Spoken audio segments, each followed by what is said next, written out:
Hello, everyone, and welcome to another episode of Billy Watson TV. It gives me great pleasure today to have a first-time guest on the show. I've been catching up on quite a few of his previous interviews on Iconic, and it gives me great pleasure to welcome to the show Richard Willett. How are you doing today, Richard? I'm good, mate. Thank you for asking me, and it's nice to meet you. I'll be seeing you, I think, Saturday or Friday, one of the two. I don't know, will you be there on the Friday? Yeah, we're gonna get there on Friday because Iconic are filming it and doing the production side, so I'll be there helping set all the cameras up. So I'll probably see you. Well, I will see you Friday. Yeah. Yeah, well, just to let people know this, we're going to be at this Comcast event. It's in Derby. Our Iconic based in Derby. I think Gareth lives there. Yeah, not far from. Yeah, well, no, actually, we are. Yeah, right in the middle of the Derby, but I'm not there. I live out on the Norfolk coast, so I travel up there once a month and shoot my show, All and right. hang out and cause all sorts of problems, and disappear back off to Norfolk. All right. How far do you Yeah. travel for that? It's about 3.5 hours on the train, but it's I really like the travel. I get some work done on the train, and then, but yeah, no, I enjoy being up there, but I don't get there enough. I'd like to be there more often. Yeah, so you get sent packing for 3 weeks and then do all the research and Yeah, preparation, come back for a mad week. basically, I come back and I sit in this room, which is like my little office room with obviously the green screen that we couldn't put the background on, Yeah. and do all the editing for all the series, the weekly show that I put out on there, and just anything that we're doing at the time, really. So, we're doing some hot desk like news stuff. We're starting next week, so there's always something we're editing and putting out. So I come back here for 3 weeks and do all the production side on my own in the freezing little conservatory out the back, and then I get to go back and see everyone, which It's is not as nice. glamorous as it appears You then. you go absolutely mad here, to be honest. You're absolutely mad in this little room because it's a conservatory, so it's either really baking hot and you can't breathe, or it's so cold that you'd have to put everything on clothes wise. So it's never in the middle. So it's not ideal, but there you go. It's better than working in a chicken shit factory, Yeah, thanks very basically. much. That's what I do. But yeah, the reason I wanted to get you on the show, like I'm obviously watching interviews and I can tell you've done quite a bit of research yourself and you've got a lot of things that I don't think you get a chance to tell you what you found out in your research, because I'm sure everyone has their own kind of picture of what's going on. But yeah, so I wanted to get that on, and there's also something else I was going to say there. Yeah, your background, I think people would like to know, because just to me, I was watching you and you appeared with Gareth Ike on What the Fuck, or What the Actual Yeah. Fuck podcast. I was like, well, who's this guy? And yeah, so I don't know if you've really had the chance to tell people that. And I think you were in video production as well. Did that maybe get you the job working with Iconic and progress from there? Yeah, Just it tell did. people your background, please. Yeah, it did. I've got an honours degree in film and TV production, so I started in Cambridge, not the posh Cambridge, the Anglo-Ruskin Cambridge, which is like the kindergarten. But I got a degree there in film and TV production a long time ago. God, it must have been 10, 11 years ago now. And I was always making content, always making films. I worked. Okay, what kind of content and films? Just It's project. documentaries, just like documentaries for other kind of YouTubers and other people that wanted to make content for theirs. I was the one behind the camera doing all the filming, doing all the editing, Right. coming up with the psychology of it all. But I was very rarely in front of the camera. But I always had an interest in conspiracies, in the alternative media. Never wanted to work in the mainstream media, although I did for a little while. And eventually I started doing a podcast called Glitching the Code, which went for about 4 years. I met some amazing people through that. I was very lucky. A lot of people I ended up working with, and one of them was Gareth. And I went to see his dad. How many years ago? 5 years ago. I went to see his dad do a performance, if that's what you call it. Sounds like it's his handstands and backflips. He did a talk. That's the word. Yeah, that's the only thing. It's what he does. So I went and saw one of them in Norwich, and I met Gaz, who was doing some music in the interlude. We had a quick chat, and then we ended up doing a film together, a bit of film work together in the summer. And he said to me, "Look, me and my brother want to start something, and we've got the name Iconic." And I said, "Look, if ever you want someone to come and start this project with you, let me know." And it was we carried on filming together around London about the music industry, because he was very much into the music industry, and about the kind of corrupt, weird underworld with the music industry and all the strange people you meet there. That was kind of like the take on it, because obviously he's grown up with his dad being David Icke, and then he's seen a lot of weirdness in the music industry, so it was fascinating. And so we Is shot a that lot. movie available? I'll be quite interested No, to we watch. never finished it. It's one of those things that we never finish, but which always happens. But we've got the stuff that we want to revisit, so it will get done. And obviously we know each other a lot better now. That was at the very start, so that was 5 years ago. Because when Gareth was doing his music, he was like he was kind of doing these gigs at his dad's thing and getting his name out like that. Did he try and get into the mainstream? Did he get a contract? And yes, could he see stuff behind well, the it was scenes? quite fascinating. That was the whole point of the documentary, in a sense, because he was offered, and I might get this wrong, but I think this is right, £250,000 for a marketing deal. He's a good-looking lad, even back then. He was a good-looking lad, and they kind of saw him at the front. Their music is fantastic, by the way. They offered him and the band a deal, but I think they wanted him on his own, maybe. But they wanted him to change his name and drop the Ike name and give him sort of like a Moby type stage name. Yeah. And he was like, "That's ridiculous. Everybody's going to find out my dad's David Ike. I mean, it's so stupid." And he was like, "Well, no, they can't." Obviously, with the connotations, especially back then. I mean, this was probably 10, 11 years ago. Probably not that long ago, 7 or 8 years ago. They obviously he's more accepted now because of all the Rona nonsense. He's been proved right quite a lot. Yeah, exactly. Yeah, but it's taken like 30+ years. So yeah, he just said, "No, I'm not doing that. Obviously, I'm going to turn that down." And that was kind of his big moment. And he had meetings with some very well-known people and people that I can't think of the top of my head, but that suggested he didn't do it. He didn't go with it. And he didn't. And then he kind of eventually, he was still doing a lot of music when I met him. And that was kind of like, we were looking into the music industry and what you've got to do to possibly make it in the music industry and how you sell your soul, which we see all the time happening. And it was offered to him. And to his credit, he stuck by his dad. He said, "I'm not doing that to my dad." So when people out there kind of say he's this and he's that shill, and they don't know who the real person is running around with his little girls in 2 in the afternoon. There's people behind these people, if that makes sense. So that was what interested me. And then we did the filming together. And I said, as I said, he dropped the name and said, "Oh, we want to do this iconic thing." And I said, "If you ever need anyone, just let me know." And about a year later, I met his brother Jamie, and that was just over 3.5 years ago, and we started it. Me, Gaz, Jamie, and a girl in the office called Gina. It was the 4 of us just started it, and we built it from there and launched it about 6 months later, and then here we are. Yeah, I had a membership a while ago, and it was just kind of getting off the ground. Yeah, and really mega skint, so I had to cancel it. Yeah. So basically, I'm still mega skint, and I'm on the free trial just now. I'm trying to make the most. But you'll be on it. I think we're filming the event, so you'll be on there Friday. So you'll speak to Jamie and you'll meet him. But I was just going to say, I watched Jamie for the first time last night, and I was really, really impressed. I mean, I was impressed with Gareth as well. He's kind of grown into the role quite a lot as well. Yeah. But Jamie, for the first time watching him, was like so direct and so passionate, and just no messing about. It was like bang. It was like fucking yes, that's what I like. That's who Jamie is. So what he's very good at is this kind of like real hard edge news stuff, and we all got different ways of doing it. Gaz is more funny and more sarcastic. Mine's more softly, gently listening, more kind of like more of a chat show kind of feel, more of a drawn out interview feel. And we all have these different kind of styles, and we haven't tried to be something that we're not, which has been really helpful. But Jamie, I didn't know how he would get on in front of the camera because he's actually quite shy of a person. He's actually quite shy of a person. For a 6'5" lad, he's actually quite shy.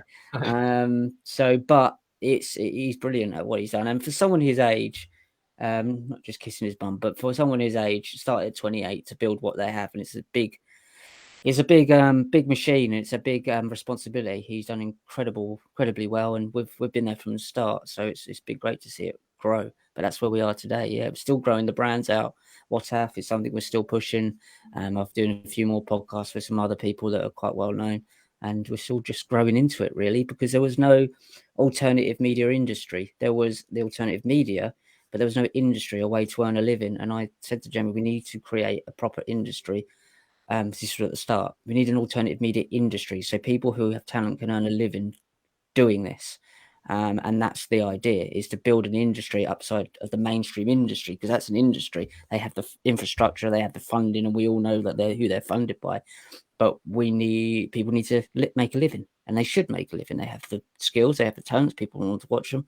They have every right to make a living, so they need an industry. And that's what we're trying to build over there at Iconic. We're trying to build the start of an industry in the alternative media, for the alternative media.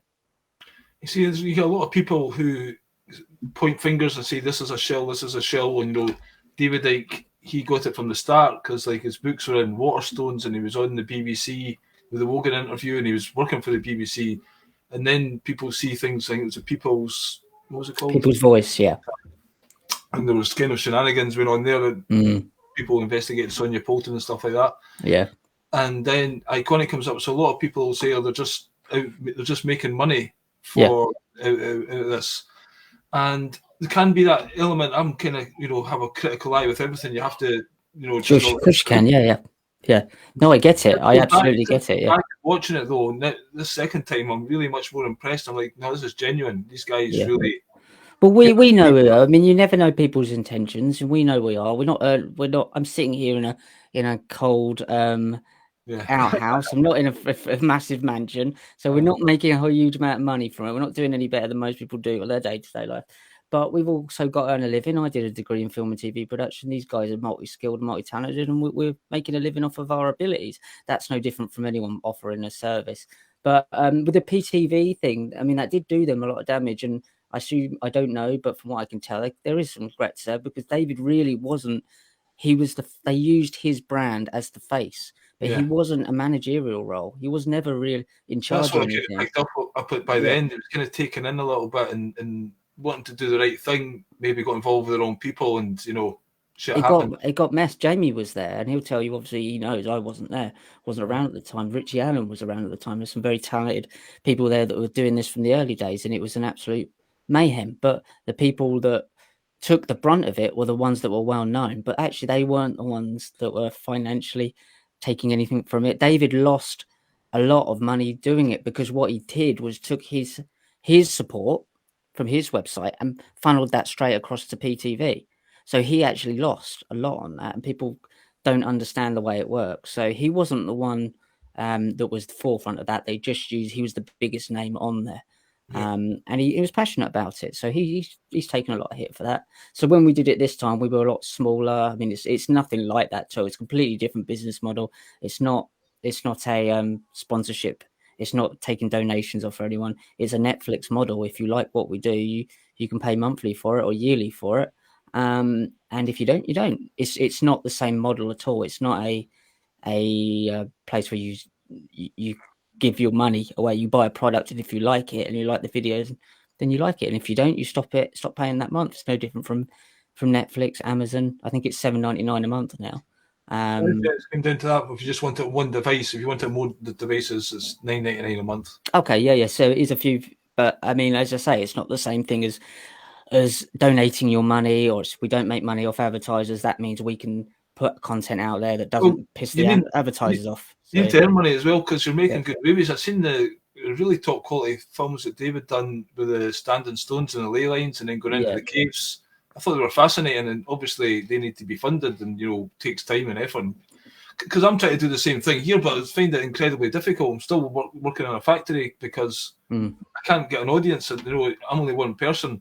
So basically, but I would like to make a living giving the truth out and doing a service. It's like I'm not trying to do it to rip people off. I want to provide a service and help the world in a positive way, and not waste my time basically in a factory and doing something that's just soulless and joyless. So people should be enabled to follow their passions. Of course they should, and like anything, it does take a certain amount of money. There's a level where it turns into greed and excess. Of course it does, but to do what we're doing, it's not.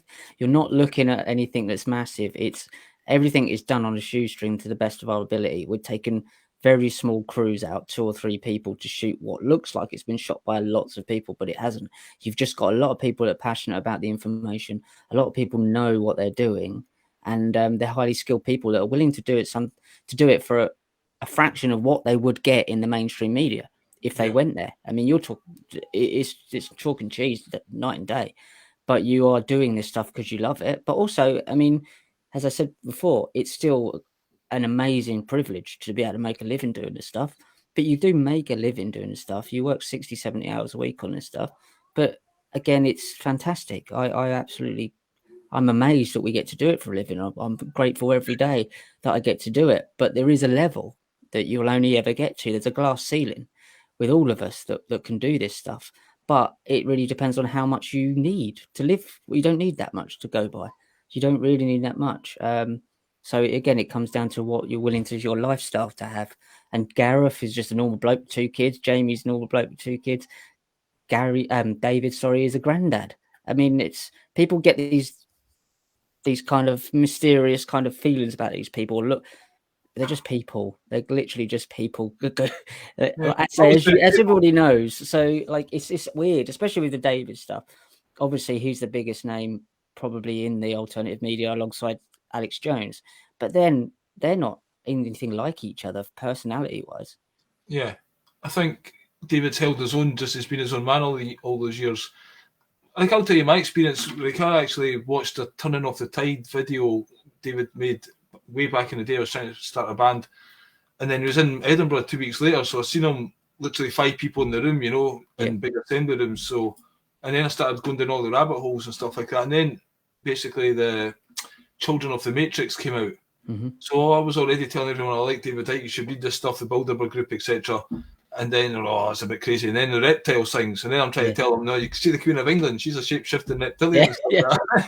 So a lot of people kind of thought like he's sensationalised that so much that it's actually been quite negative, and it's made all conspiracy theorists look ridiculous now because it's that, you know, a logical fallacy kind of connection that people ridicule. It's a good point, and it really is. It needs to be brought up as well, and it's something that you need to talk about. It's with that stuff, and I'm not saying I buy into it, and which is really important because I work with these guys, and they never once have asked me to believe anything that they believe. They don't. They're people in our offices that don't believe this and don't believe that. And I've never once have they told me what to believe, and I wouldn't have it anyway, and they wouldn't have it. So that's totally ridiculous that they think that way. But David is talking about mythology. He's saying, look, these things line up. Here's a possibility. He's not saying these things are true. But also, I don't buy into the reptilian thing. I've never seen the evidence myself. But I don't see why we can't explore these themes and these theories without being emotionally connected to them. That what we're doing is exploring the possibilities and then going, just sounds a bit mad. It's no different from someone believing in the Jesus narrative for me. It's no different thinking that reptilian people that shapeshift from outside of this universe into the higher levels of echelons of the bloodlines is any different from Jesus making fish out of nothing, walking on water and dying and coming back outside a rock and disappearing with a sky daddy. They're all weird. They're all weird. They're all equally weird, but we should be able to have our weird kind of like, and not beliefs, just like interests. I don't believe this stuff. I don't believe any of it for certain, of course, because I have no idea, but I'm interested. I think it's interesting, and that's what I think people can't get. They think if you look into something that you're saying it's real. No, I'm just really interested. It's really interesting to talk about these subjects and look at all of the symbology and signs, to go back to Sumeria and Babylon. There was possibly something going on here. Maybe it's just the reptilian brain that they're talking about, but you still should be able to look at these things and have a little play with them. And people they think that just because you're talking about it, that you 100% believe it. You're just putting your imagination out there. And I think that people don't get that you can look into these things without actually saying they're the real thing. A lot of people do. They get ego attached to it and say that this is real and that's real. How do you know if you've never seen it with your own eyes? I know nothing for certain. Absolutely nothing. I know I'm sitting here talking to you, and I know my little boy's running around in the next room, but I don't know any of these theories are real. I wasn't there, but I'm interested over the child's heart, and that was what I'm really passionate about. Is going, but why can't we just talk about these things? I mean, you haven't got it's just. I think you're going to like my set on Friday night because it's basically around this kind of idea. Yeah. I start off just by I'm just talking to my friends. What do you think about this? And they're like, "Oh, shut up! We just want to watch the game and drink football and say what's up, what's up." Yeah. You know, exactly. Yeah. Fucking hell, can we just talk again? Yeah, exactly. Why can't we just talk? They're doing something, you know? Yeah. And then a lot of that stuff, again, has been proven to be true. So you've got different levels of what people believe. On the political level, I don't think much of that can be argued with, a geopolitical level. But then you've obviously got the new agey stuff that I don't have to buy into myself. I'm not a big follower of that, but some people are. And I'm like, well, whatever. Are you nice? Are you treating me well? Are you being rude to me? I don't know. Let's talk about this madness then. Isn't it fun? We don't know Really, we don't know what we're doing here. Quite frankly, my analogy is that we've woken up on a plane in the middle of nowhere. All of us, we don't know how we got on the plane. We don't know where we're getting off, and we have no idea who the driver is, and he won't talk to us. That's my analogy for life. So we're all just going, what the fuck's going on here? I can see I'm on a plane, and but we don't know. So why can't we make up stories? We're trying to figure out the same things, but nobody knows. This is why I went into the trying to do this through comedy and just laughter and playing with these ideas rather than trying to say, oh, I'm a researcher and getting heavy into this stuff because I don't think I've got that type of brain. But just Socrates, how little a wise man knows how little he knows, and the older you get, theoretically you should realise how little you know more. Because what do we inside our brains a picture, and we all see through our own perceptions. So we're all living inside our own universe anyway. Mm-hmm. And just the idea of talking and people now the woke programming and all this stuff, you just need, like, trying to be a comedian, you just need to say a word. Like I was doing a gig on Friday night, and basically this woke young American person in the audience, he says, oh, like NWA, because I'd done a bit about the police, and he says, oh, like, fuck the police, NWA. Yeah. I was like, why, niggers with attitude? And he's like, you can't say that word. I was like, well, you said NWA, that's what it stands for. Exactly what it stands for. It's actually spelled NIGGA. That's a line. You can't go past that, You can. I mean, people take offence. People decide. They take offence and they decide to be offended. So you take offence or you find something offensive. The actual action in the offence is coming from the person who's feeling the harm. Unless obviously you're punching someone in the face, that's completely different. Shouting at someone down the street, there's a common sense line that it can't be spoken because it's just common sense. It'll always be a sense. So it'll always be, I know the difference between someone saying that word or shouting it whilst chasing them down the street. There's a completely different context. Exactly. So, we're not able to articulate it because you're not supposed to, because it's a sense, a common sense, and we all have common sense. Unfortunately, these young kids are getting common sense completely smashed out of them, and that's what's going to make them like transhumanist children. It's not going to be the technology so much, although that will be part of it eventually, I believe. It's going to be the fact that they don't know how to behave like a human being because they've never been allowed to, and it's like that's what you do, and that's just psychological abuse. That's just narcissistic abuse from the top down. Yeah, well, because exactly that. I was at a protest meeting yesterday, and there's 3 young people behind me, and I was just standing at the back of the crowd, and then it says, because they were kind of questioning, there's all these different signs, digital ID, and I'm quite confusing. I heard one say, but there has been a lot of people dropping down dead recently.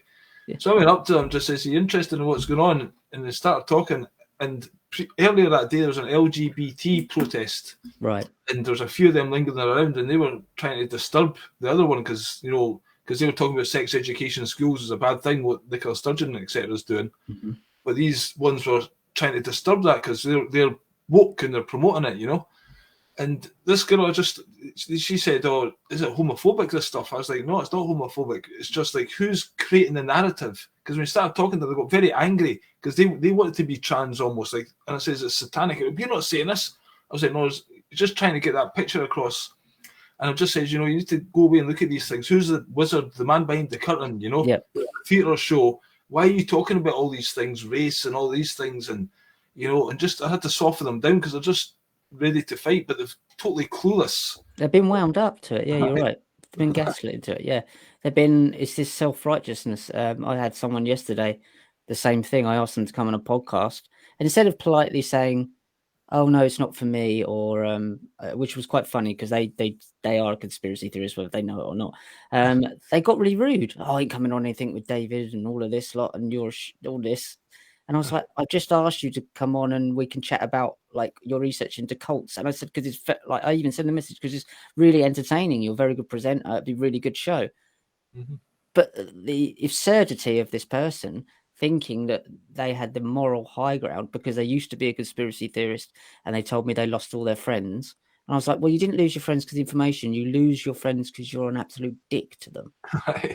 Like, that was your behavior. Again, they don't want to take responsibility. It's nothing to do with the information. Nothing to do. You're still taking responsibility as an adult for the way you behave. I've been looking to this stuff for 10 years. I haven't lost all my friends. because Well, I know that some of it is mad and some of it isn't, and some people aren't interested, and I might be wrong, and I find it interesting, but I haven't got my ego attached to it. So I'm like, I don't know, if I'm completely wrong and I'm 90 years old, I know my intentions were good, and that's all you can go with. But this person didn't seem to understand that they were actually acting really nasty. And I was yeah, like, I've people. asked you to come on a show and said your work's great. Like, I don't understand what else, like anyone else. And even then I was more and more polite afterwards, because you get to a certain age of 42 where you just think, I'm not going to act like a child anymore. But it was interesting. It was interesting to see. So they've gone from one extreme, sorry, believing every conspiracy pretty much out there without doing any due diligence, to going extreme the other way. And that's just that's a psychological reaction. That's I've seen it happen so many times that people have found a conspiracy, it's been proven to be wrong, and they've gone all the way the other way instead of finding a bit in the middle where some of it might be true. Because they don't want to feel their ego being damaged if they start talking to people. It's a real thing. I mean, we get stuff wrong, but we Aye. don't know. You can't. We will get stuff wrong because we don't know. You can't. Well, Every religion is up for debate because they don't know, because we're not dead yet. So it's okay to even chat about it. It's when you start to say this is the truth, or if this isn't true, then that makes me an idiot. Well, no, you just believe something and then he didn't believe it, and then you might believe it again. It's taking you as your person out of it, and that's what you have to do. That's how you survive doing this stuff, because I get grifter every 5 days. It's like, well, so I'm a grifter if I work if I edit a bit of content for the alternative media, but I'm not if I'll edit a bit of news for the BBC. Aye. Are they not both just putting out different views of the world pertaining to what they believe the world to be? Exactly the same. What do you make with the amount of people out there who seem to just don't get it? I mean, we seem to be conscious beings, with morals and trying to do the right thing, seem to be few and far between. And you're trying to get to these people who just don't get it. You go on Twitter and you see a post, but then all the comments under it, you're like, oh my God, there's no hope. How do you think Iconic and what you're doing is getting out to these people? Do you think, it's an echo chamber a little bit? Yeah, there will be an echo chamber, absolutely. Yeah, it's pulling more people in, because what they'll do, what you kind of happens, I suppose, is that you put some content out there, they'll read it, they'll go, that's nonsense, and then maybe 10 years, 5 years later, a year later, I don't know, whenever it happens to happen, they'll see something that proves that right, and a little light bulb goes off. That's kind of what you're doing. You're kind of like putting information out there, and then they have to come to their own decision itself. But also, it might be wrong. It might be wrong. They might be right. You can't walk around saying this is the truth, because we don't really know. We're not there. But this leads, you do all the research and you go like a detective and you go, well, that looks like the most probable cause. And I'll put that out. And if it's wrong, it's wrong. But you're allowed to do that. That's a normal thing to do. If you go crossing the road, I'll wait for all the cars to go before I cross, because it looks like the most safe time to cross the bloody road. I won't, I'm not being, I'm using my logical brain. So you just put stuff out there and then hope that people will read it. But again, they have every right not to. They have every right to live their life how they want to.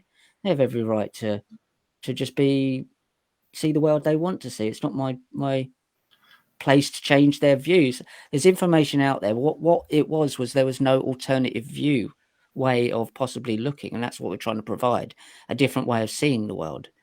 But you don't have to see it that way, but it's an option. And the more options you have as a human being, the more free you are. So that's what we were trying to do. Not free people up by telling them where the world is, free people up by giving them other options and different ways of exploring the world. That's what you're trying to do, because the other way around, they're trying to take away all your options and all your choices. Well, we're trying to give you more options and choices. That's all it is.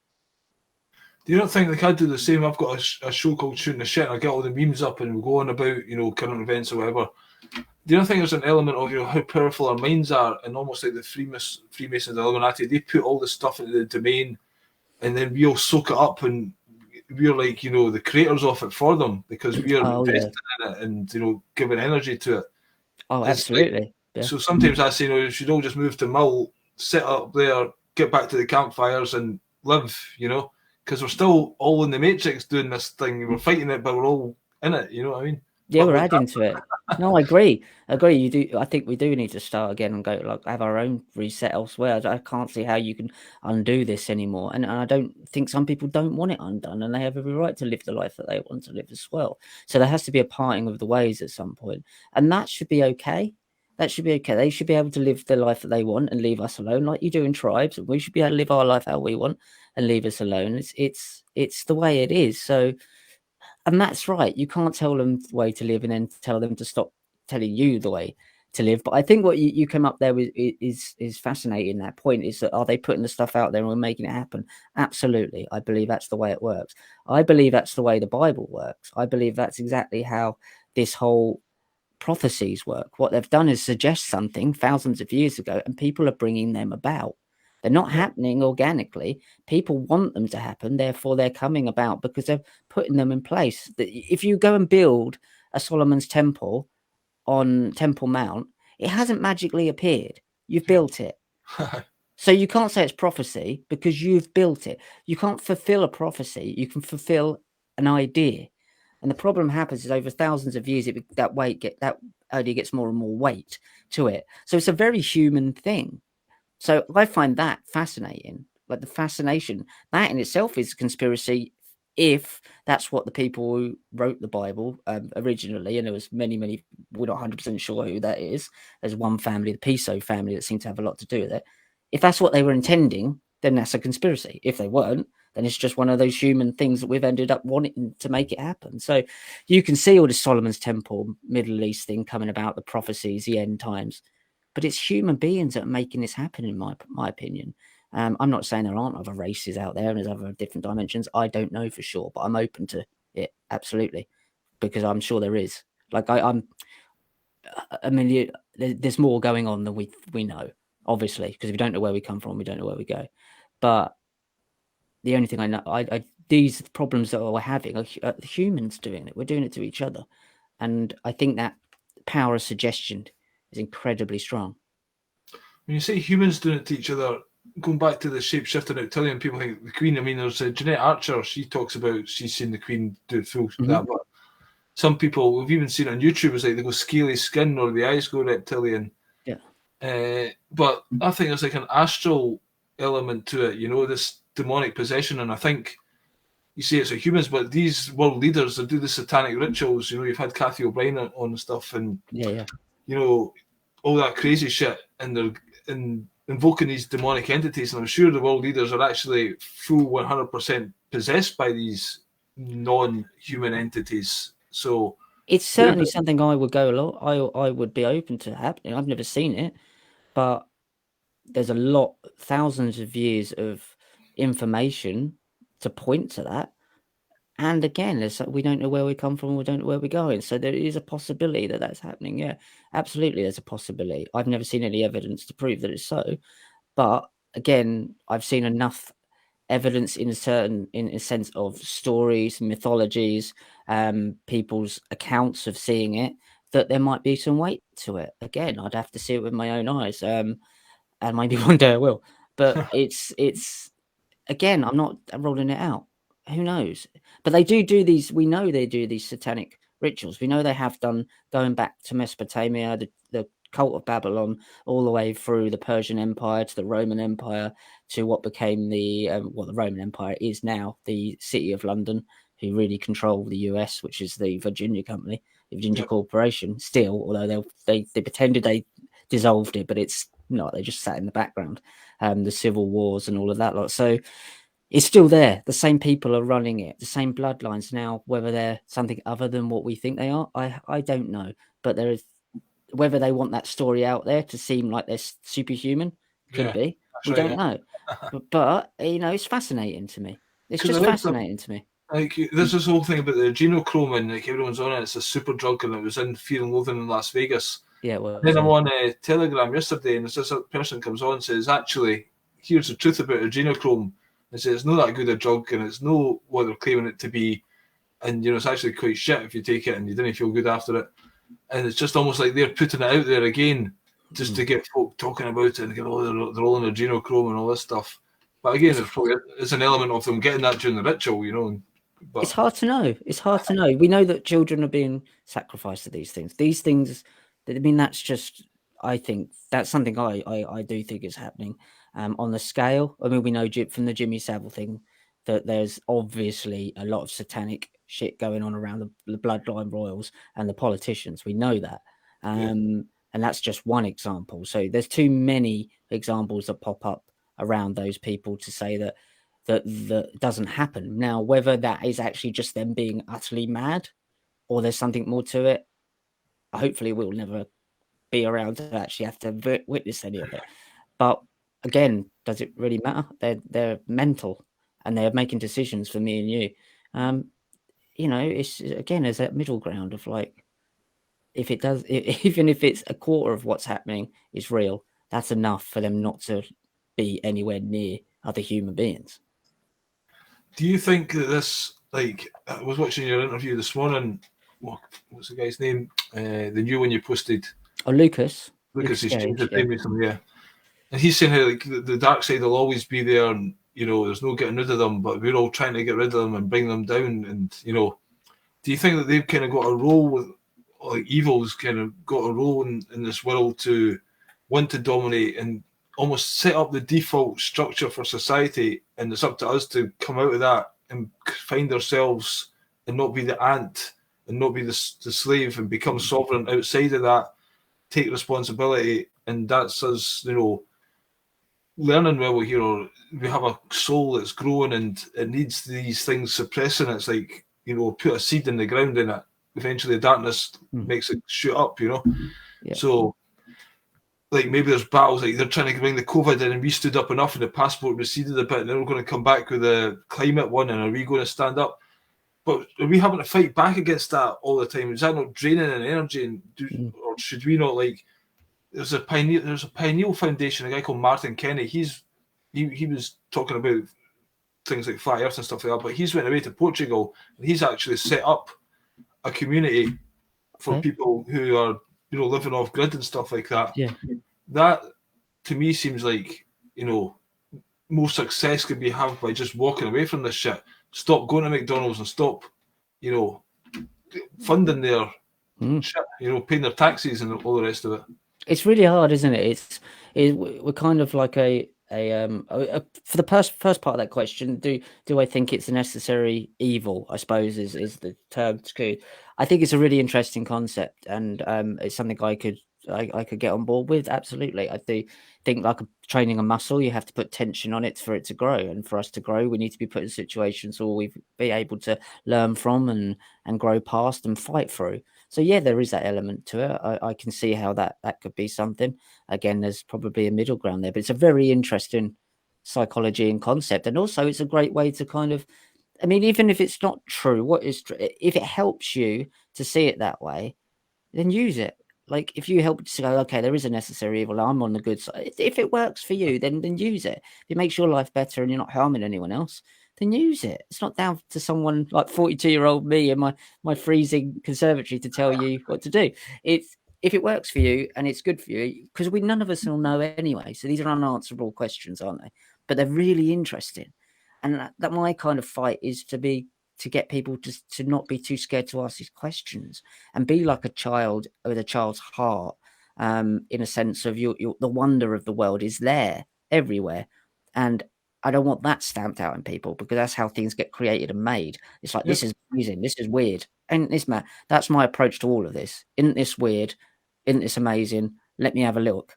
That's my approach to it. It's not, oh, that's real, that's not, because I don't know and I can't tell you if, and you know that more than I, you know that you've been here longer than I have. I mean, you know probably more than I do in many ways, and many things. And the whole point is it's that there is a real, it really depends on how you want to see it.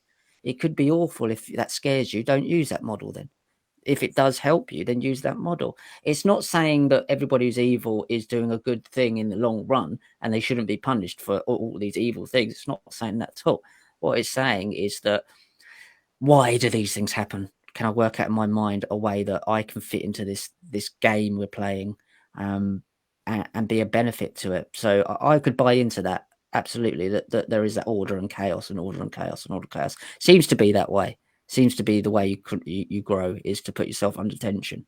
I makes sense to me, makes logical sense to me.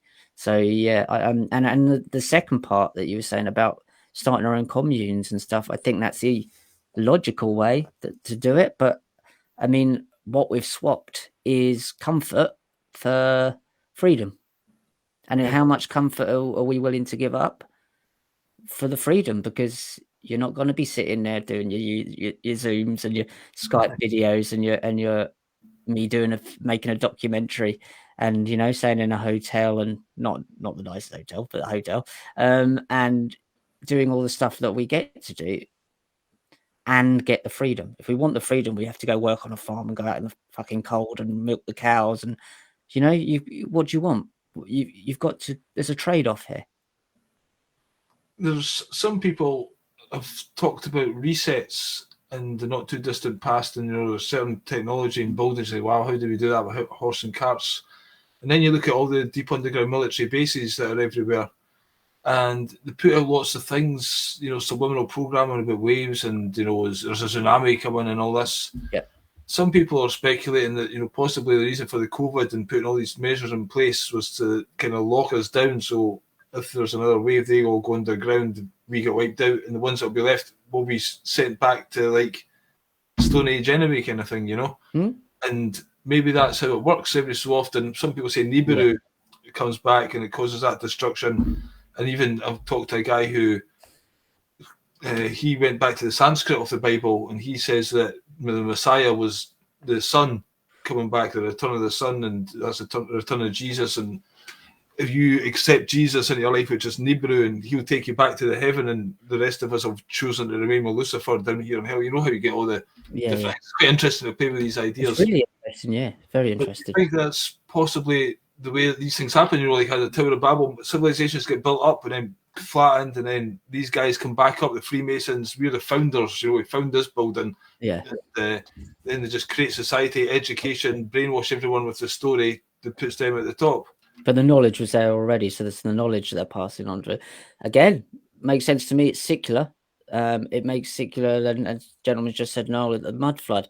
Also, if you look at the Epic of Gilgamesh, and obviously the copy, which is Noah and the flood, they seem to be like resets to me. So I can absolutely see that there is a correlation of resets that go round. I see that. I mean, I'm not wanting to buy into the whole Jesus character. It clearly is talking about the sun and talking about the moon, in my opinion. Sun, moon, and all the stars and the planets, and it's the secular, the way the sun goes down its lowest point on the 23rd, and it goes back up after 3 days. I mean, to me, it's quite clear what it is. But I wasn't there, but it still fascinates me. But I do think there is a reset. That's what.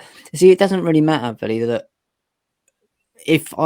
because if that's been put out there, that information, and the people that have got the money and the power and the positions and got people compromised that are in the positions to do these things, if they believe it, then it happens. It doesn't really matter if it's a real thing. It's the people that are in charge. So there might be, but it doesn't mean it was a biblical prophecy or someone put it there or it was meant to be. It just means that human beings believed a certain thing and they had a certain amount of power at a time to be able to make those things happen. We have to think we've been here for hundreds of thousands, possibly millions of years. And in 200,000 years, no one will probably know who Jesus was. Like we're here for a small speck of we're in a tiny little paragraph in a book that's in a library. The library's in a city with other libraries in it, in a country that's got other libraries in it, in a planet that's got other. We're in this little bit. This is the thing. Somebody's going to it'll go down in football history forever, but that's yeah, exactly. It's like saying it's the hottest day on history. Well, it's like 80 years you've been bloody following it. I mean, it's ridiculous, but that's why I don't try and take this stuff too seriously, in a sense of I find it fascinating with a child's heart, and I keep reminding myself that is that all of this could be bollocks. I could be in a nut house somewhere and I'm off my head on LSD and all of this is a dream. Doesn't make me a bad person. I'm trying to be a good person and do what I believe is right. And that's literally all you can do, is just fix your intentions. Everything else is up for grabs. It's fascinating. What a fascinating, weird place to be. What very weird, isn't it? Though it's just odd. It's Just insane. Like, I've been into all this for many years, and try to wake people up, and then the last 2 years happen. You're like, fucking hell. Yeah. But we were right. We were right about a lot of stuff. Again, we were right about a lot of stuff, and they were telling us. But again, if the people that were saying they were going to do these things didn't end up doing it, then we wouldn't be right because they wouldn't done it. Do you know what I mean? So it's not. I think that there's kind of like a feeling of getting this kind of. There's this kind of a feeling of destiny put into it when actually it's human beings doing it to each other. They're making us powerless. Like, this is destined to happen. So we're all just sitting along for the ride and watching social media and George Carlin in the front row of the madhouse. But actually, this is the thing, people, we can't influence the future. There's a vaccine injured people now who said, fuck this, we're not taking this lying down. So they're, mobilising and speaking out and at least spreading the knowledge of what's actually been done, because they're not just sitting in the house feeling sorry for themselves. Exactly, So there is everything. Nothing happens without us doing it. So the hierarchies, I suppose, have is that, and I always say this, is the default in all this, like a virus. There's a default. Virus can't kill you because it needs to stay alive. It can't kill the host. They can't kill us off because they need us, because they don't want to do the dirty work, because they don't want to live like that. For them to be able to live like that, then we have to stay living like this. But they need us and we need them. And I think that's what Lucas was getting at with the order and the chaos. There is a symbology, or that's not the word, is it? Symbiology to it, is that they need us and they don't like the fact that they need us, because if the ants don't work, then the rest of the building falls down and they can't stay in their cushy little building. It's just they're terrified of the ants turning around going, I'll have a bit of that building. And then you've just got to find, I suppose, how much you really need in your life and just stick to that and don't be greedy. It's got, and I do think there's a lot of good in the Bible, especially about gluttony and greed. And there is some really good moral stuff in it. Of course there is. It's just mixed in with loads of mythology. So again, they need us. And I think it really pisses them off because it makes them feel scared, because there's not many of them. By default, the system, we hold the bottom up and we're the most important part because we're holding it all up.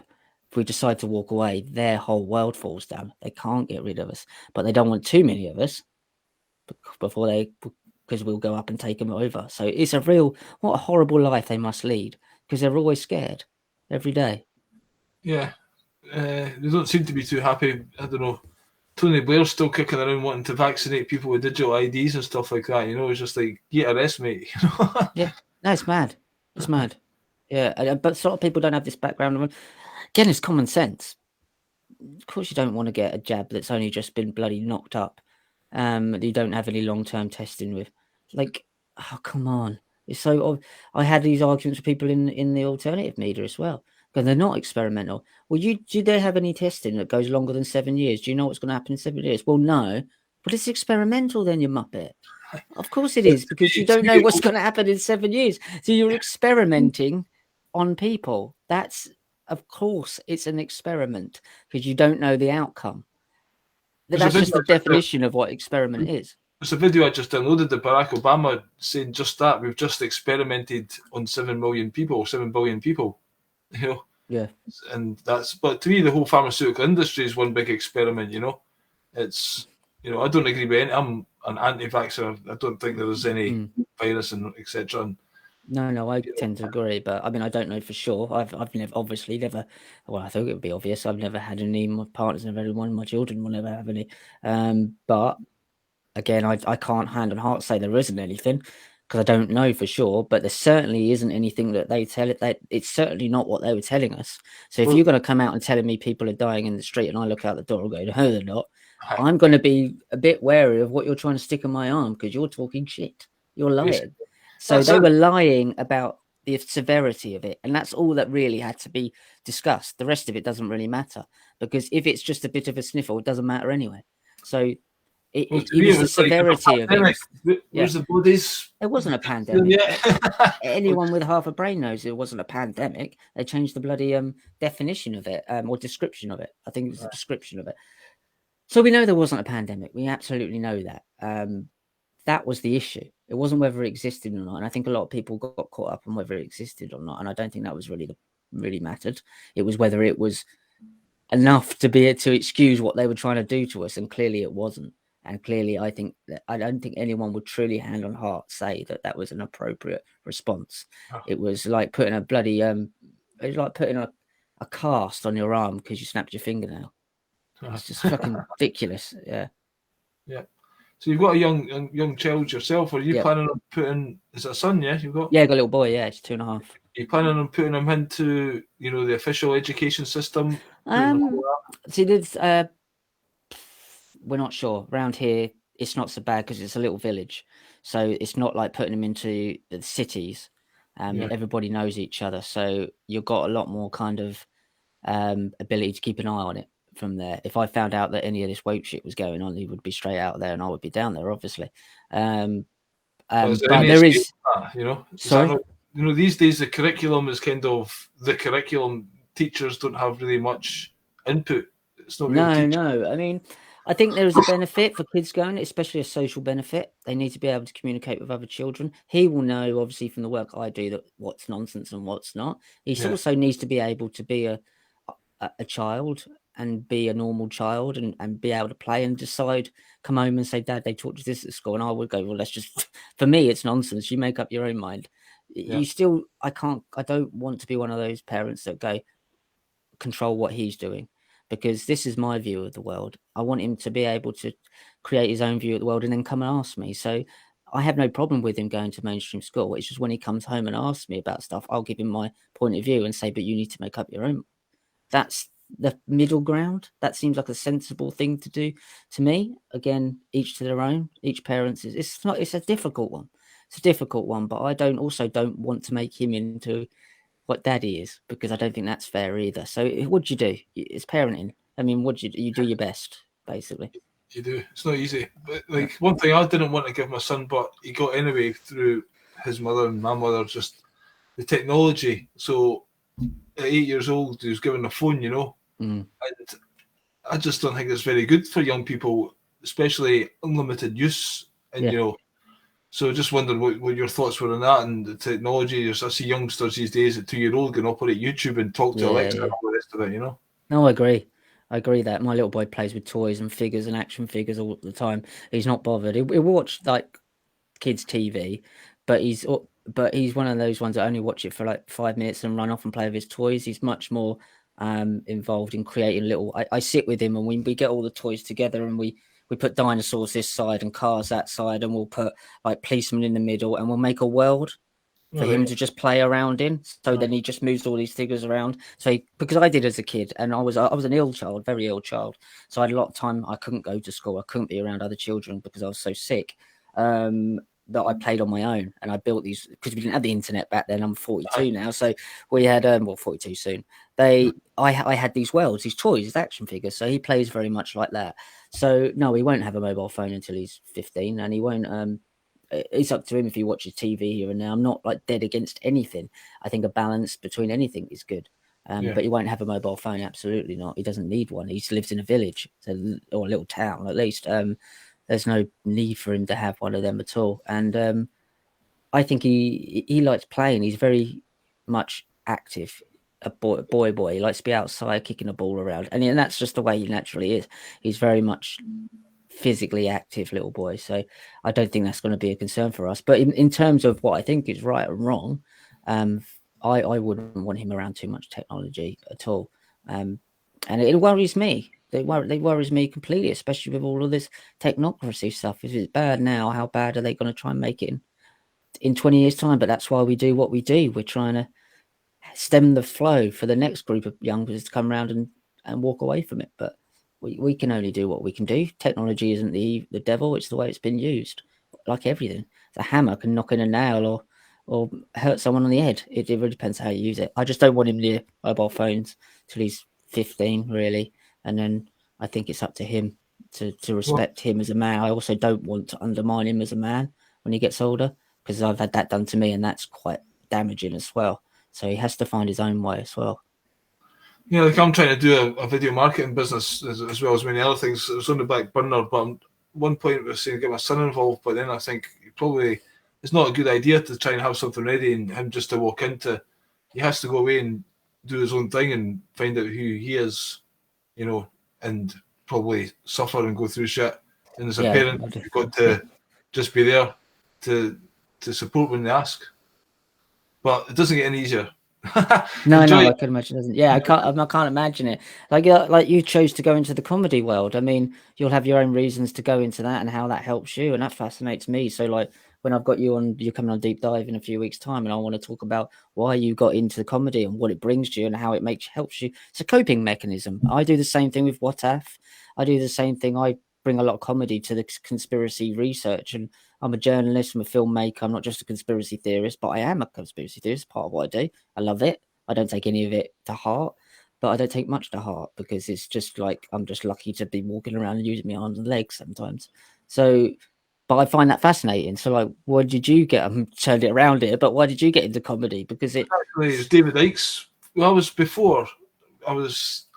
my friend played the guitar and he wrote some songs. It was like, we can be a rock star. I was like, fuck, can we? I just think we could do something with our life. That's a good idea. So we done a gig after 6 weeks after me buying a bass guitar, and then we had a big massive fallout. And I told everybody I was going to be a rock star. So then I had to buy an acoustic guitar and I was trying to get a band together. Yeah. Because I started writing lyrics. I thought lyrics were all right. No much musical talent, so get folk around me, do a band. One of the girls gave me the David Icke tape. Went to watch David Icke. Started researching it. David Icke mentioned Bill Hicks. I watched Bill Hicks. I was like, well, I'm not very good as a musician, but in drama at school and I can make people laugh. I was like, well, I can wake up the world through comedy like Bill Hicks. So basically, the thing I'm going to do on Friday is like the first kind of comedy skit I wrote 25 years ago. Wow. It's like kind of because I was with that intention of waking people up, and then I find what you fight, you become. I was turning into a fascist dictator going around clubs wanting to wake people up and kind of shake the shit out of them. But when they didn't, I got rather upset. But anyway, because people are just on a Saturday night and they don't want to think. And then I'm there talking about 9/11 and George Bush and stuff like that. It's a hard sell, Yeah. So, it's easy to do, like as you say, through comedy. There's a good way of doing it because you're kind of pointing out the absurdity of it, so they can laugh along with you, and then they go, "Yeah, it's weird, isn't it?" That's the best way. Like I've found for me to do it as well with like What If podcast and stuff I do, even during the main like the normal interviews where I'm not supposed to be funny, and I still just like this is just fucking insane. Like it's weird, and we can all agree that it's mad. So there is a real. That's a real weapon to use, and I think it's the right weapon. It's just again how you kind of present it. It's because it's how you present it, but I'm quite extreme. But it's just like the normal public wouldn't really watch the conspiracy theories, so I thought I could be the man in the middle to kind of do jokes and that about them, and then just point them in that direction, There is a place for that, though. There's absolutely a place for that, especially now because maybe now it'll be different because it's so overt. Like when before, maybe even 5 years ago, but especially before the Rona, people didn't know as much about this stuff. But now pretty much everybody knows. My nephew knows, and he's 15 years old. So they know about this stuff now where they didn't before. So you've got a lot more knowledge out there to mess around with than you maybe did even 3 years ago. Like, to be honest, I've been ostracised and barred from everywhere. So I'm like, I can't do it. And I want to write stuff. I want to have places to perform, but because I'm not doing it, my brain's just switched off. But I'm thinking I need to actually start doing it online and saying, right, I've got a gig tomorrow, and I'll just do a 5-minute gig from my online every day, and then maybe build an audience up, and then get those together and do my own show. I done one on Friday. Yeah, like not many people. It had 4 or 5 people there, and then some other people walked in. But it was good. Just my show. I don't need to please a promoter. If the crowd don't like it, they can piss off. And there was people interested in conspiracy, so I can talk about anything. It doesn't need to be 100% funny. It could be amusing, storytelling. It could be me, because I don't just want to be a stand-up comedian. It's just like, because it's hard to make people laugh. Yeah. But if you can laugh, tell a story, go that way, then you'll get a laugh that you wouldn't have got, but you had to go through that bit to get there, Sure, yeah. So if you just do, because I think a lot of people like who I spoke to, Alistair Williams, I've spoke to. I mean, the Tommy, who I know, who's coming along. I think you've met Tommy. I've met Tommy. Yeah, Tommy, he's coming along. He's getting back into it now, and he works with us as well. I interviewed him last week actually, and it's the idea of like I think it's initially we all start out as young, we all want to be something, be seen as something, but then you just start doing what you like doing, and if it happens, it happens. Like you'll get with the right people. But if you just, because if you did the other way, you'd get there and you'd get signed, you'd be like Gareth said, you'd be fucking miserable. I couldn't join the cliques. No, Gang, you know? exactly. So so if you just do what you want to do, and then whoever likes it will like it. You'll find your little group of people and see what happens, because that's out of your control. It's totally out of my control as to how many people like the podcast or who wants to see my film, and that I can pander to people. I could go work in the mainstream media and earn a lot more money, and I could pander to people, but I'd be an alcoholic probably, or a smackhead, because I would be so goddamn miserable. And so you just, I don't know, you just, as you get older, you try and you realize there's a balance, and you have to kind of be very careful with your own sanity and mental health, because you can easily go sway that way. And I think everybody's on the edge sometimes of going under. I just think that as you get older, you start to realize where if you start to find a real nice sweet spot, a middle ground, and it's usually what you just wanted to do. And then things happen. You get lucky, or you meet the right person, or you chat to the right people, and there are good people out there. Most people are good people. I met Gareth at one of his dad's gigs, and now 5 years later, I'm running a company. Well, not running a company, but I'm alongside the guy running the company, and I've helped build it with him. You meet the right people, you treat them well, you gain their trust, and you treat them decently. You understand what they're coming from. You understand who they are, their ups and downs, their faults, and you grow together, and you treat them with respect, and you earn their respect. They treat you with respect, and you end up meeting great people. I mean, we were going to meet you guys on Friday. I didn't start a podcast to think that I'm going to get into the comedy industry, but here we are knocking on that door. Fantastic. Absolutely loved it. Always wanted to give it a go. Might not be shit. I might be shit at it, but So what are you going to do at the show? I thought, well, we're just doing WhatsApp really on stage. So we're just doing the WhatsApp podcast on stage really. So that's just talking about the odd things that we get sent in, and how mad they are, like just the strange stuff. You listen to WhatsApp. So WhatsApp's about mostly woke stuff that gets sent into us, woke news stories, and we comment on them and try and point out the absurdity of them. And it writes itself. It really does write itself. It's like the material's out there. So it's such a good concept. So we do about 20. So Gaz brings 5 or 6, and I will bring 6, 7, 8, something like that. So we do about 12. But we don't know what each other's are, and we bring them up one after each other, and we take a go. We comment on them, and it works really, really well. We've got the same sarcastic sense of humor. I think it works well because he's David Icke's son, and they don't kind of there's a bloke there, but he's a bloke who likes to drink beer, hang out with his kids, and he finds it all mad as anyone else. So, and he's got a real dry sense of humor, so that works. So that's what it's about. It's like that show is done really well. We've had so many people, and it was so lovely during the lockdowns, because we started it just before, or when the first lockdown, because we knew we were going to go mad. So we just started recording all of this weird stuff we kept seeing as conspiracy theorists over on the WhatsApp podcast, and it just built. And we get messages all the time, which is really nice, from people saying, "You helped me through the lockdown," just laughing at this stuff. You made me feel like I wasn't completely insane when I could see people going mad. I'll be filming and I could hear people out the front clapping on the doors, and we were filming WhatsApp, clapping on the front door.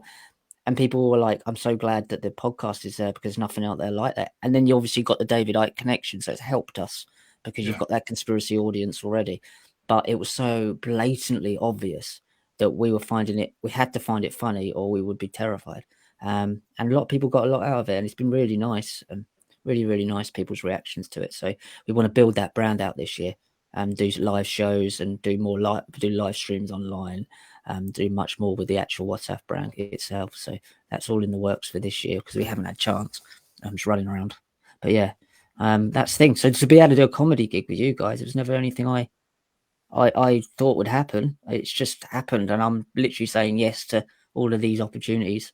And that'll happen if you start doing what you think is right for you, and not trying to fit in. Well, basically, I've done so much. I do different things. If you look back, I had all my website up. Vimeo removed my channel, so I lost 10,500 videos. Right. So putting all the stuff back online. But like, I lived in Turkey for 12 years. I blogged about it, and I done this comedy character, Nob Stewart, and all different. I just be creative. I chuck it all out there. What I'm going to do today, I just chuck it out there. As far as I done something similar because I knew people needed somewhere to go. I was doing live Facebook things called Shooting the Shit, where I would rant about the memes and stuff in a funny way, not like a journalist, just like what the fuck's going on here, just to give people a place to come during that lockdown, because people were like, "Okay, this is insane." So it's really neat. Did you find it? You got a lot of people saying that. Thank God you're saying it too, and they wouldn't say it to their parents, their family. They'd be locked away in their room, going, "I can't even say this to my partner." Oh, I had a lot of that, yeah. Yeah, it's brilliant. Like, it's just for an example. So this is one that we'll probably do at the weekend. It says that. So this is a headline: Davos seedy underbelly exposed. How pointing at the ceiling in a bar is all it takes to order sex at an annual summit for the super rich, and business for legal prostitutes is booming. And it's like, that writes itself. I don't need to do anything with that. I need to speak to Gaz and go, "What do you think about that?" Pointing at the ceiling means you want to have a orgy. I mean, what do you accidentally point at what happens if you point out the fire door? What happens if you point at the floor? Is there do you get midget? It's like, it writes itself. You don't need to do much for that stuff. Yeah. So you just use what's around you, and it's so easy to do, and it's fun, and it's like, it's helped us all. You say cathartic as well, just it's so cathartic, yeah. Yeah. And then it helps, obviously, people that do conspiracy research. We aren't all believing in the most weird and wonderful conspiracies. Good luck to anybody it is, but we're not all with people that find this stuff interesting. But we're also not we're not new agey people that's sitting on a mountain or running away or joined a cult or that. And I got accused of being in a cult yesterday. It's amazing. It's like, it's the first cult I've ever been in where they don't tell you what to think. It's amazing. So it's like, you don't know what to do about it because they don't know any better. So it's just created this label conspiracy theorists, and assume we all have this one belief that's the same. That's it. Yeah. It's a conspiracy theorist. It's somebody that wants to learn more about the world than the mainstream media is presenting to them. And conspiracies happen all the time, day in, day out. It only takes two people to come to work towards an end that the other person, a third party, doesn't know about. That's a conspiracy. There wouldn't be any fucking detectives if there was no conspiracies happened. What do you think a detective is? A detective looks at conspiracies and solves the conspiracy. But you call it a crime. We call it a conspiracy to commit a crime.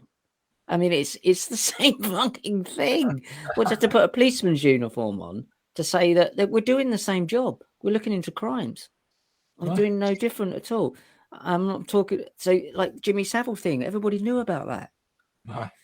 Everybody knew about it. It was the conspiracy theorists were telling you 5, 6, 7 years before anyone else was that was going on, and that proved to be right. And so many other things have proved to be right, because what you're doing is detective work in a sense, or journalist. It's investigative journalism. That's what it is.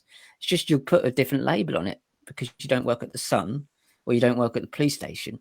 You aren't an investigator, or you're not an investigative journalist, because they want to tarnish you with a brush. But you're doing the same job. And half the people at the Sun wouldn't have a fucking clue, obviously, how to do the job. That's why they're there. It's just, I think of Piers Morgan that gets my blood boiling. But no, he's a yeah. I don't see how he sleeps. He knows what he is. He knows that he sold his soul a long time ago. He ain't a stupid man. He's just a coward, as far as I'm concerned. Aye.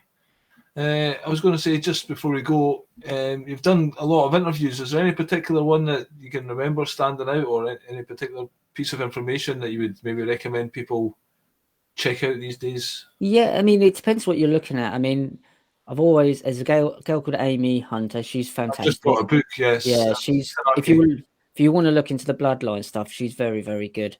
I've always liked chatting with her, but she's very good at looking at that stuff, and it's stuff that a lot of people don't look at. Richard Grannon is, if you want to look into the psychology of why people do stuff and treat people badly, he's very good. He's a good friend of mine as well. Been a good friend for about 7 or 8 years now. David, I've interviewed David only twice actually over the 5 years, so that was great. It's about his new book, and then a few years ago I think that was about COVID. I've done so many. How do you find your guests? How do you come across them? I research, so I'm looking into new researchers, mostly authors all the time. I'm looking at people that have written books. Basically, I look at the books, I look at the documentaries, and I just reach out to them, and I'll just say, "Do you want to chat about this? I'm on Iconic. We can talk about that." And also, I'm very much open to. I'm not there to do anything other than listen to the information they got and present it to the audience so they can make up their own mind. I say at the end of the show, do your own research and come to your own conclusions. And that's how I sign off every show, because I'm not there to tell you what to think, because I don't know any more than you do. But I'm luckily in a position that I can find people to be able to talk about these things. Then just have a play with it. I love all the stuff, from UFOs to reptilians to the bloodline stuff to I really like all the Knights Templar and the Mesopotamia and the royal bloodlines. I love all of that, and I love the politics stuff is a little bit out of what I'm interested in, but it all bleeds together. So it fascinates me. And the media, Hollywood, how it's an old Roman ritual about being immortal. It all fascinates me, all of that stuff, because it is there. It is all there. So I just find topics that I like. There's so many authors out there that don't get the time of day as well. Like if you think conspiracies, you think of David like Alex Jones, possibly Jesse Ventura of all things. But you don't really think of some of these amazing authors that are very, very skilled writers and have done a lot of research. I like the biblical stuff as well. I like Paul Wallace is very good. Paul Wallace talks about his book Escaping Eden. He used to be a pastor, not the food, and he now kind of talks about how the Garden of Eden talks about the Anunnaki and the reptilian races and stuff like that. And he comes from that background, so it's fascinating. The story isn't just the information; it's how he came to it and what his life like. Now he speaks out about his stuff. So the people fascinate me. The people are not the information so much; it's the people. Like, why do we believe these things? Why can't we believe these things? Why? What do you get out of it? What does it do for you? How does it make you feel in the world? How does your family react to the things you do? That's what fascinates me. It's the people, not the information so much, because just the people are fascinating. Like them back in my drinking days, I'd sit at the end of the bar talking to the one who's been drinking all day, because I just think you're so fascinating, and you'll drink all night like I will. So it's like, but people fascinate me. It's the people behind the information. The information is the top level of the cake, but it's the people. Just people are just so fascinating. Everybody's fascinating to me. Like, we're all fucked, but we're all fucked, but we're all great, all weird, and it's. I just like people, and I know that sounds really weird, but mostly, and I have a great relationship with people these days. You know, I can tell the arseholes, but I don't like everyone. But I'm interested in most people. Yeah. Why do you act like an arsehole? Why are you rude to that person? Why are you fucking weird like Andrew Tate? He'd fascinate me. He's an absolute maniac. Of Really? course, here I was going to mention that to you. Yeah. Oh, he's a maniac. The guy's grandiose. He's egocentric. He's not very well.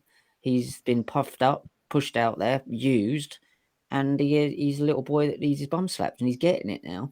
But isn't that fascinating to do an interview with him? Don't have to like him. Just fascinating. Yep. That's what I do. I get people on, have a chat to them, and it's good. I've really enjoyed chatting with you, Richard. I'd be happy to get you on again sometime. It's good to. You've got a very balanced viewpoint. I'm much the same with this. Belief's got the word lie in it. Religion, religion. And I'm a child. Like, I try and keep that playful nature. I guess that's part of comedy as well. Just seeing the fun and try and bring joy. There's not enough joy in the world, I think. No. So that's why the Comcast this Friday. People want to get down there. There'll be Andrew Lawrence, Abby Roberts, Alistair Williams, myself, Tommy Holgate, and I think there's another lady, Tanya, someone, or she's maybe on the next night, yeah. And anyway, you'll be on to the next day, the Saturday, and then Sunday there's some kind of thing, a workshop with Iconic or something. I think we're there, yeah. I'll be there doing all the tech stuff, I believe. I'm going to be leaving about Sunday morning, so that'll be the other guys doing that. But I've got to get back to do some filming. But I'll be there on the Friday night, just watching you guys, pointing the camera at you guys, having a wave, and then Saturday we're going to go on stage and do a live WhatsApp. But it'll just be great to meet everyone. That's what I'm really looking forward to. I've actually lost the will to live, trying to get gigs and stuff like that. And I reached out just on the off chance and said, I'd have been all right in that. And they said, oh, we'd love to have you. I was like, fucking stroll on. So yeah. Well, you never know what the doors are going to open off the back of this as well. When you keep making stuff, keep knocking on the doors, and there's a whole world of people like Sean Hughes and a lot of woke, like people that have been pushed out of the comedy industry, sorry, because of woke. Steve Hughes, I just interviewed them. Is it Steve Hughes? I might think it's Sean Collins. Sorry, Sean Collins, Steve Hughes. These guys have all been pushed out, so there is a whole want for that and a gap in there. So you've actually got a huge opportunity there to jump in that gap. Absolutely. Well, it'll be great to meet you and Gareth and the team. If you just stay there just now, we'll just say goodbye to everyone else. Okay. Thanks everyone for watching. Hope you enjoyed that show. I'll be back on Thursday with another Shooting the Shit, and then I'm off to Derby to meet up with Gareth, Abby Roberts, and Richard here, and a few more people. Charlotte. Yep. Who's Charlotte?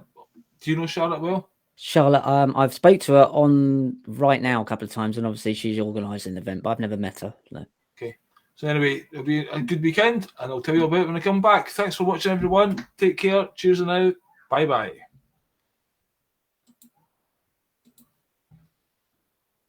Oh, sorry.